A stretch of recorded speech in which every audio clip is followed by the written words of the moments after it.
I now have the amazing Matt Goss joining me on the green room. Matt, thank you so much for joining me on the other side of the planet today. It is such a pleasure to chat to you. A pleasure. Thanks for having me. Well, I kind of always like to think that I know what I'm doing with these, but I almost don't know where to start with you. You're having such an incredible start to the year. Like, obviously, the Incredible Bros doco is now finally streaming in Australia. We've finally been able to watch it, and you've got a new album on the way. But first and foremost, how are you? How is 2022 treating you so far? I think a lot of people have entered into this year with a lot more optimism because there is at least a sense of having some kind of light at the end of the tunnel. So also knowing that I've got the album launch coming, the first quarter of this year, and also I've just been talking about almost 55 dates, live shows. So that's the first time in 2 years that's been spoken of. I'm excited. I'm excited to just feel like that I'm going to be able to go back into the world of being a musician again and an entertainer and actually connect with people again. So it's exciting to me. I did a show in London a month ago and it was amazing. It felt good. So I'm just taking it slow and steady, but I'm an optimist. So that always helps. I think it is the best way to be, especially after what we've all been through and after your incredible trajectory that has led you to here. And interestingly, you brought up London because I guess to start off talking about After the Screaming Stops, I know it's been kicking around out there for years. It's an award-winning doco. It's a must-watch for any music fan, whether you're a diehard Bros fan or not. And the story obviously is legendary. Your legacy is astronomical. But what really resonated so strongly for me was not just the music and the return to form that performance back in 2017 was, but just the reality of fame and family laid so bare and so authentically, but also how significantly that fan connection has just endured and bypassed so much bullshit this industry can hurl at artists. But can you tell me that moment that you and Luke emerged on stage at that London performance that we see in this doco that culminates there, what was truly going through your head at that moment? Because it just looked like a once in a lifetime moment. Yeah.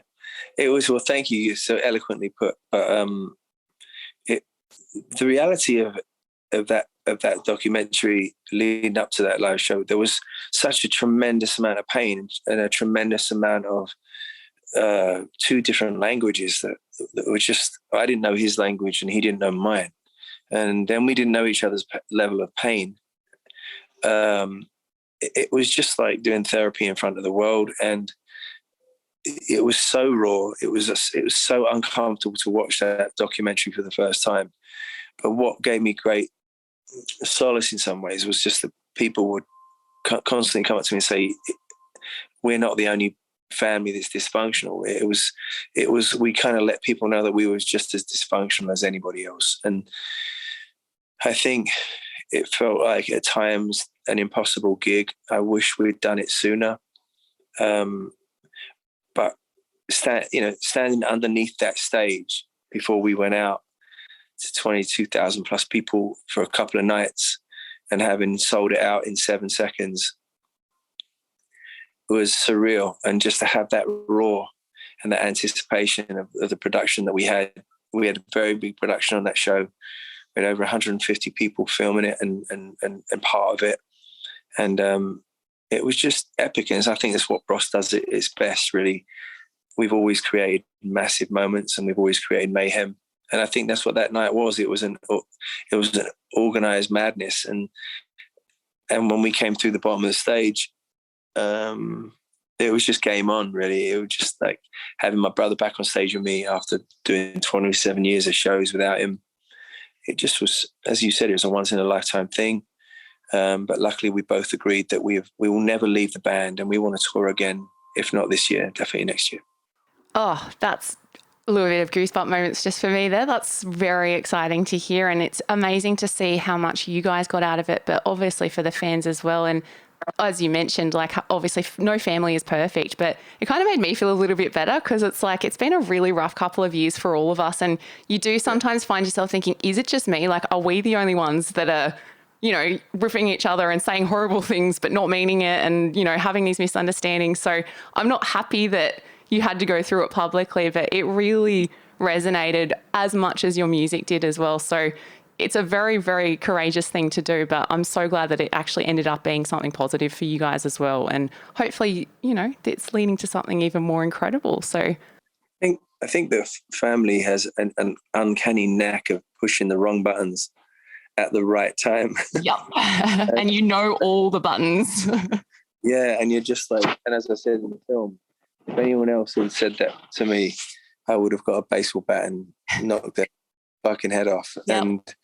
And I just think that, you know, but I think the one thing about family is that certainly with my brother, he's the love of my life, and we've gone through such loss, and we really came, and I would highly, you know, try and enforce this. And anyone that's listening to this, just trust me that no argument is worth losing somebody you really love. It just isn't worth it. And if you can find out and figure out each other's language and communicate, and just the common denominator was that we didn't want to lose each other. You know, I mean, that's really, and if you can get to A to Z quicker, so many people love to argue and go through that process. If you really think about it, like, you don't want to lose the person you love. And I think that's what we got from the film.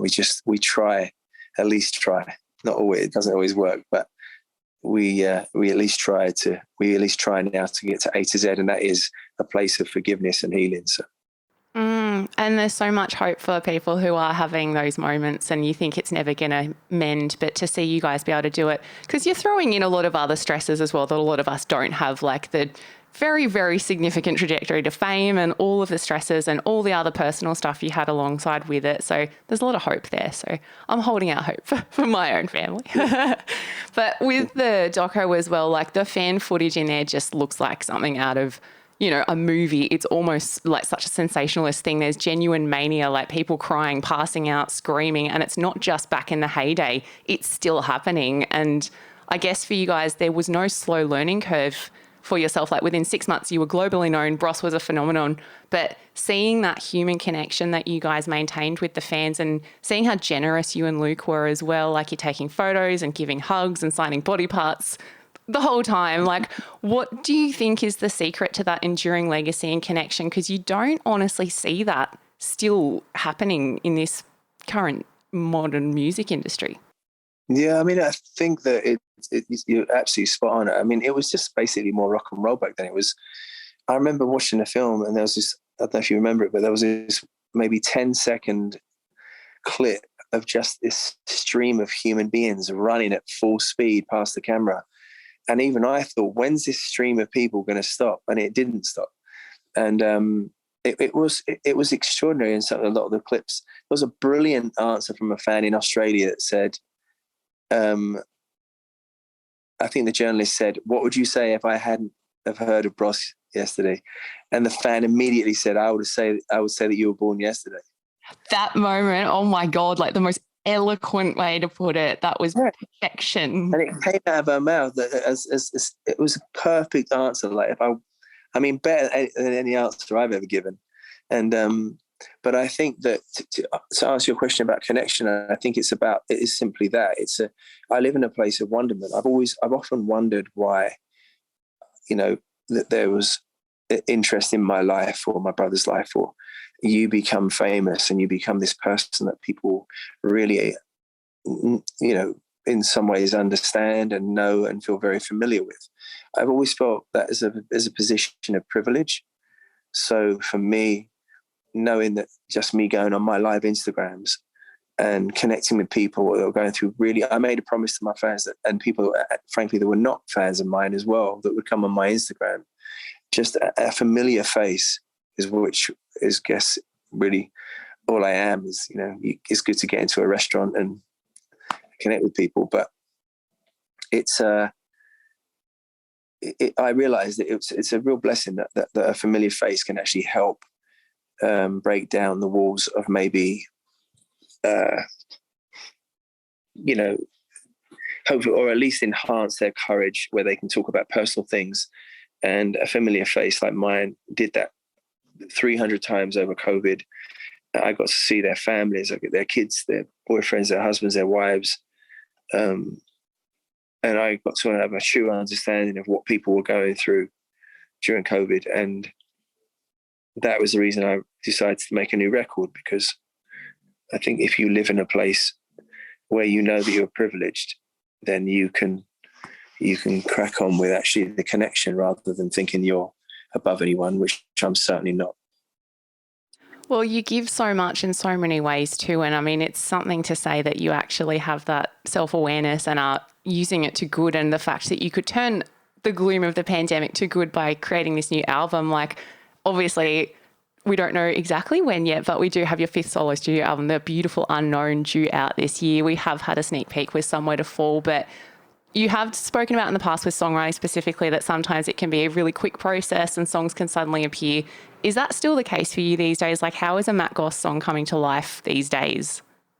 Well, I think I feel very lucky that I'm prolific. You know, if I go into the studio over there, if I go into the studio, I will come out with something. But I think that it depends. If it's very painful and it's something extremely personal, usually I will start with a lyric, because that's usually the first form of expression where, for me anyway, where I want to write something that means something. Certainly Somewhere to Fall was exactly about that very thing of needing to rest my strength and finding somebody, or needing somebody where I could just rest my strength and be vulnerable and surrender for a second in a safe place. And I think so often we relate that to losing your strength or being weak. That's just simply not true. We all know, okay, you're the boss, and tell me it's going to be okay. We all need that person. And I think that for a healthy relationship in family, and certainly in a relationship on a romantic level, your partner must elevate you and you must elevate them. And sometimes I'm saying, if you love someone, let them sleep. You know what I mean? Like, sometimes just being there for them to sleep in a safe place and knowing that you've got their back is important. And I think songwriting comes from a very truthful place, and it comes from usually a very isolated place.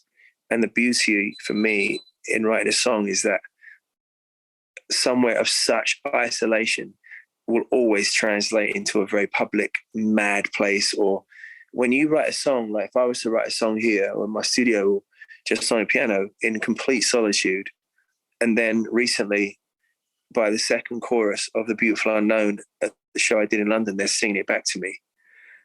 At that very moment, it no longer belongs to you anymore. So that never gets old. When people start singing back something to you that is really new to you, even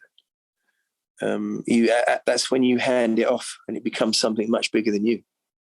Isn't it amazing, those like personal things that evolve into these universal stories? And I think that real power of vulnerability that comes through in a lot of it too is so important, because we're all kind of taught to, it's fine, we're all fine, get on with it, and don't show anyone how you're feeling and all of this. And it's really unpacking a lot of that toxicity. So I think it's a really, really authentic way to write, and clearly another reason why fans connect with it after many, many decades at this point. So there's definitely something to that. It's incredible.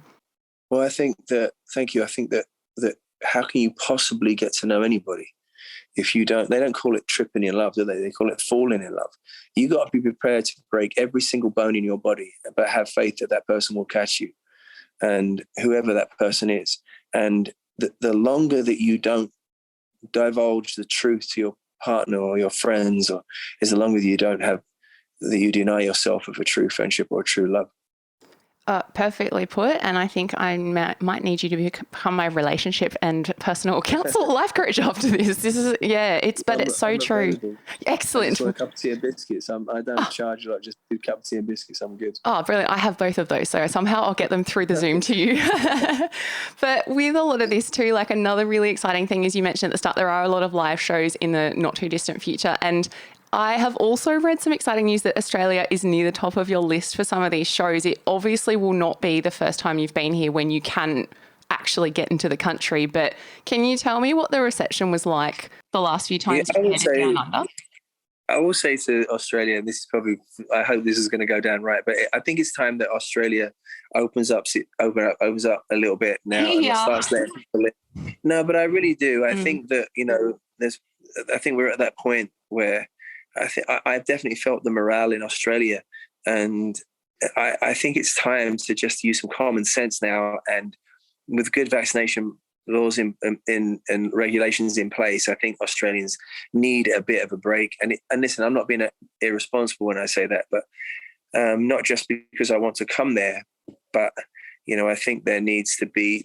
I think it's good to be prideful that you guys handled it with great care and with concern. But now I think you're at a point where you need to start letting us musicians in, as long as we're COVID free. But I think it's time to start living again. I really do. I think Australia, let's go.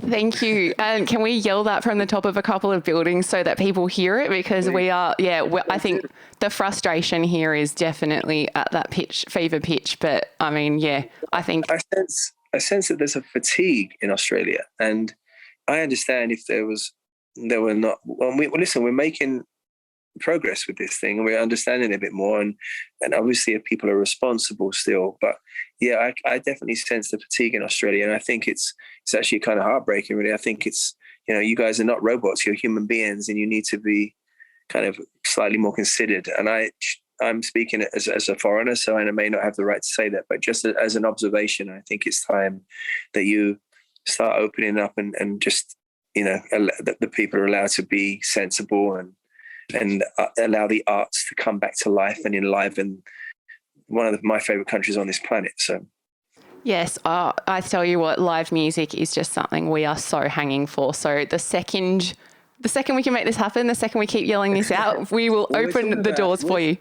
Me and my team, we're talking about like around March time to come to Australia, and I just can't wait. I mean, not just to play music, just to enjoy your culture and the way that you address life, and the way that I don't think I've ever felt more welcome by a country before in my life, and I've missed it, and I want to come back, and I just want to hang out. Yay. Well, I guarantee the welcome will be very, very warm. So nothing's changed in that respect, I promise you.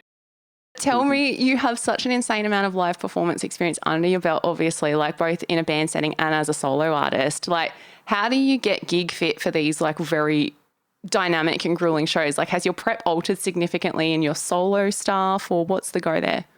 I've never had a drug in my life, never had a cigarette in my life. I still maintain that belief system where I like to put whatever goes in my body is pure, and I like to have a drink now and then. But I am, lost my sister to a drunk driver, was killed by a drunk driver. So I think that I have kind of approached life not just for live music, but just because I am so grateful for my next breath. I'm not, as I said before, I live in a constant state of wonderment, and because everything is enough for me. I'm looking at the trees right now and the grass outside my window. That is enough for me. I don't need it enhanced. And when I do live music, to stay fit, I drink a ton of water. I hit the bag. I box now for 22 years. I love to be able-bodied. I love to be able to, I want to be able to fight. I like to be able to run. I like to be able to swim. And when when the F replaces the M and I become Fat Goss, then I just have to cut down on the burgers, and I just have to cut back a little bit on the chocolate.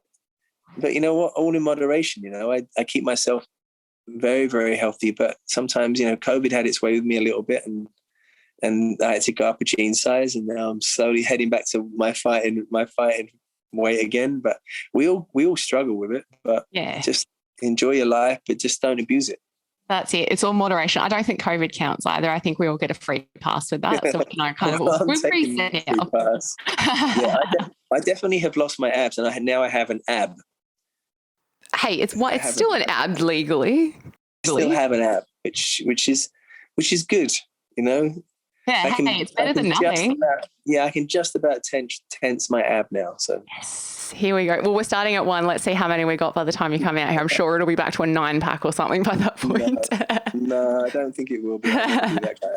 Well, that's all right. We'll look after you when you come here. But another thing I've read you say, which I love, is that when you're on stage, it's the safest and happiest place for you. Like, you've obviously gone on since your very amazing early days to absolutely slay in Las Vegas. Like, people have described it as the greatest show Las Vegas has ever seen with your residency. And I liked in the doco you said that, you know, when you went there, you kind of, everything you think you know about the music industry, you have to start again when you went to that town. What was the biggest learning curve there about the music industry and yourself from the Las Vegas residency stuff? I think everything you know about the music industry in Las Vegas, you have to burn, because it is literally, it's a universe unto itself. I think one of the main things is that you learn very quickly, you have to burn your ego at the door, because, you know, you're in some ways, your fan base is going to come and see you, but you're also going to get people that have read reviews or read TripAdvisor. And it's like, you're like, trust me, it's not something I enjoy even to this day, but, sorry, it's not something I enjoy to this day, but what it does teach you very quickly is, do you want to be famous or do you want to be an entertainer? Do you want to connect with an audience, or do you want, you know, the instant graphics, you know, the instant perks of having a hit record? Vegas is all about learning your trade. Even if you think you know what you're doing, I think Vegas can teach you so much about composure on stage, that you have more time to speak than you realize, and you can have a conversation with your audience rather than just playing hit after hit. It's a very, very a profoundly incredible town when it comes to learning your craft as an entertainer. And it taught me more than any city or any gig, including Wembley Stadium or the O2 with my brother. This town has taught me how to transform an audience when they might not necessarily want to be transformed, or transported, I should say. But yeah, I have a great respect and love for this town. Well, I think it comes back at you. I've heard nothing but rave things, and yeah, your legacy there will last a very long time, up there with all of the greats, and probably superseded some of them by all accounts. So that's an incredible thing to have. And I'm doing an interview for the BBC to talk about Adele's residency, so I'm really proud that another Brit's coming out and doing her thing. So I'm looking forward to her to be here. Yes, bring it on, take it over. More Brits in Las Vegas, I say. And I think going down the whole live music thing as well, like you guys did mention the doco, the show in Newcastle, which was like a very early Bros show, and kind of what you guys said was that there were sparks in the air and you realised something might happen. Do you recall what it was about that show that felt different? Like, what was it that had that magic and like you kind of were like, oh, there's something here?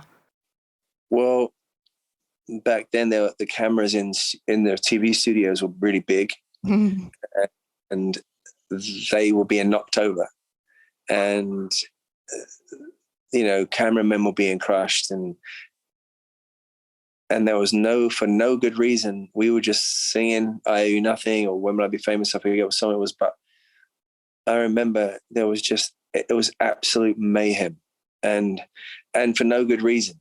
And we were like, "What is this?"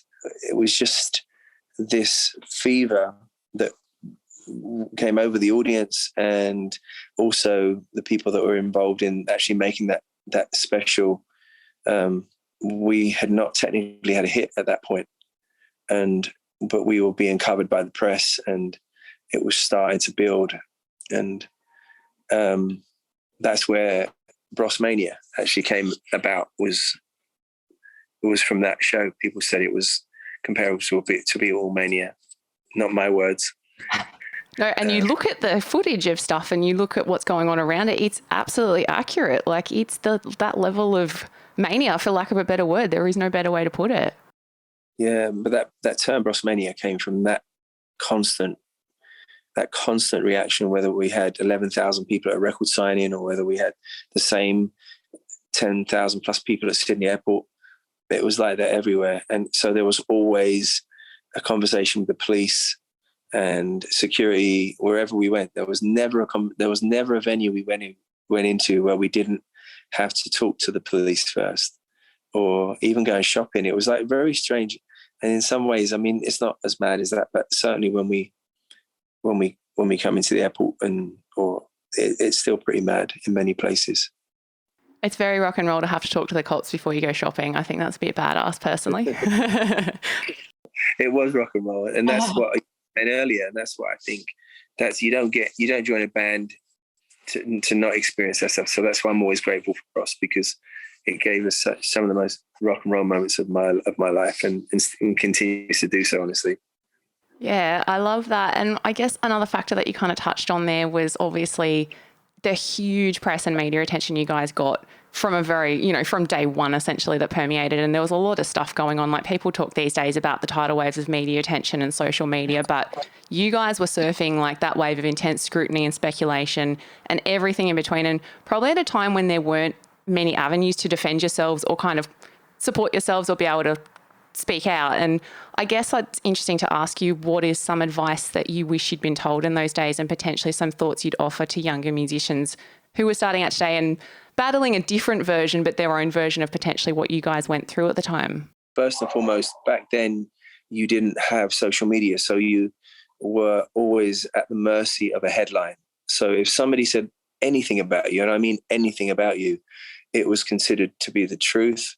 And then you'd have to wait for the next newspaper or magazine to try and correct that. So you were on this kind of like chasing your tail. And it was exhausting. Frankly, it was quite exhausting to try and, you're represented by sound bites. And the modus operandi back then was to get the sensational headline. That was the modus operandi. So that's all the journalists would care about, is to get the headline. Once they got it, pretty much the interview was done. And then the next interview you did was to try and correct that headline. But sensationalism was such a big thing. But when Princess Diana passed, the journalism started to become a little bit more responsible. But what has changed since then, in talking about musicians today, just tell the truth. Because if you tell the truth, you don't have to remember where the lies are buried. And just be yourself. And if journalists get it, what happens now is, because of social media, if someone says something about you, you can simply go on Instagram and say, or Facebook or Twitter, whatever your platform of choice is, and correct that story. Therefore, you almost force the journalistic hand to actually crack on with having a good conversation with the person they're talking to, rather than dig in for that sensational headline. So in some ways, many ways, social media has helped artists just get to the truth quicker. But in other ways, the level of content that you have to think about, which I'm not good at, is just not something that appeals to me. Like, I'll post when I want to, or I way prefer posting myself rather than a social media team. I don't think when somebody does my social media for me, I don't think it resonates like it does when I do it. But I just really like using it as a platform to be truthful about your life. One thing I will say, though, for anyone out there that doesn't want to share their personal life on social media, that's your God-given right to have a personal life. And I've been made to feel awful in the past by not wanting to share my love life on social media. But that is not going to change until I'm married, or even then. But I will make a blanket statement if I ever get married. And then, but apart from that, my personal life is my personal life. Here. And I think that's the thing, is a lot of that is lost in what social media actually was, initially starting out as being. And it is about what you want to post when you want to post it. And it's about you putting out there and doing whatever you want. I don't like this whole expectation that you have to be like following these rules and trying to beat the algorithms, and, you become this open platform for everyone to just look into. So yeah, I think you've definitely got a good balance of it. And I think, as you mentioned too, like it also gave you that chance to connect with fans during COVID as well, which is an incredible thing. And I mean, I still haven't seen many people face to face recently. So it's always nice to see another face, even if it's on a screen. So yeah, it's nice to be able to reach out. And I also think people need to be reassured that social media is, let's be honest, it's a snapshot of our life. And don't feel pressure.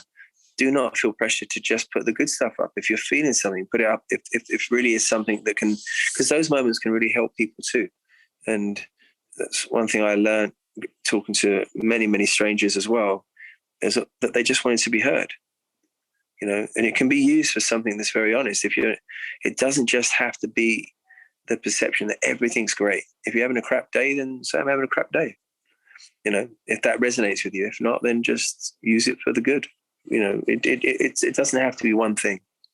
Absolutely. And it's that authenticity that you have through so many facets of your life that comes through. So it's a beautiful role model to kind of put forward, I think. And I will not keep you here all day. I know I've kept a bit of your time, so I promise I'll start to bring it to a close. But for you personally, like, so much has been shown and explored about your life, and you've obviously achieved so much and endured so much adversity along the way to get to where you are. But what is one of the proudest achievements that you've had? What is the biggest thing that has moved and shaken Matt Goss to his core? I think just the continuation of surprise, like the music takes you to places far beyond a hit record. And, you know, singing for the President of the United States, that was an incredible experience. Singing for the Queen, singing for Muhammad Ali in his house and having lunch and breakfast with him, and hanging out with the Stones, and meeting Sinatra and Sammy Davis, and just the list is endless. And still being the youngest man to headline Wembley Stadium, and being able to come to your wonderful country and think that maybe 4 people would have turned up, but it ended up being 10,000 people at Sydney Airport, and still being able to talk to you and be excited about coming there again. And really, I guess what I'm saying is I'm still a contender. I'm still in the game. I'm still neck deep in the music industry. It transcends chart positions. And goes into that beautiful realm of memories. And I have been a creator of memories. Therefore, the people I sing for, they've also created memories for me. It's this beautiful reciprocal energy and experience that this music industry has given me. Even though it's broken my heart a few times, it's kept me company in such a profound way. And I think back at you, I think there's been so much connection and so much needed immersion that you've offered and has been brought back in return. So it's a very mutual street, and I think it's a really, really incredible thing that will only continue to strengthen, it seems. There is no off switch here, so it's incredible. But given I have brought you on the Green Room podcast today, my final question, what is one item that you like to have backstage in your green room when you're on the road? I know in the doco you mentioned you have your bandana with you when you go to sleep. You also revealed you're quite partial to crystals and a long game of chess with a scotch. I'm also a big scotch fan, but what's in your green room usually? To be honest with you, I shouldn't really say this, but what I do is I always ask for a bottle of Blue Label. And the reason I do that is because I'll always give that bottle of scotch to one of the roadies or the drum tech or the guitar. I'll always give that. And it's kind of like, it's something that I always ask for. I never drink it. I always give it away. It allows me to give somebody a thank you. Somebody will always resonate with me, usually part of the local crew where I am. So I usually I always ask for that if I'm doing a show, and I'll always give it away. It might be a fan outside, but that's the one thing in my rider. My rider is very, very small. It usually involves salt and vinegar crisp, water, and a bottle of Blue Label, and some beers for the band. My band's rider is more exotic than mine. I think you've just ticked off like all the essentials I need to have in my house at any given time. So I'm not upset about this whatsoever. That's amazing. Well, Matt, at the end of the day, you are such a living testament that brothers will find a way, music finds a way, Bros finds a way, Matt Goss always finds a way. The future is bright as well as the present. And here is to you, the incredible 2022 you have lying ahead. I hope it's packed full of joy and music, and we really can't wait to have you here. So let's keep pushing that message. Let's get you here, and thank you so much for sparing the time today. Yeah, I just want to say before I leave, listen, everyone listening, just start buying into the beautiful unknown. Tomorrow is going to be a good thing, even though we usually associate the unknown with a fearful place. I honestly believe if we collectively believe that it is going to be a beautiful thing, then it will be exactly that. So until I see you, I just cannot wait to see you in Oz. Can't wait to meet you in person. And thank you for having me and all my love. Thank you so much, Matt. It was such a treat. I'm so spoiled. Thank you. Thank you, Dom.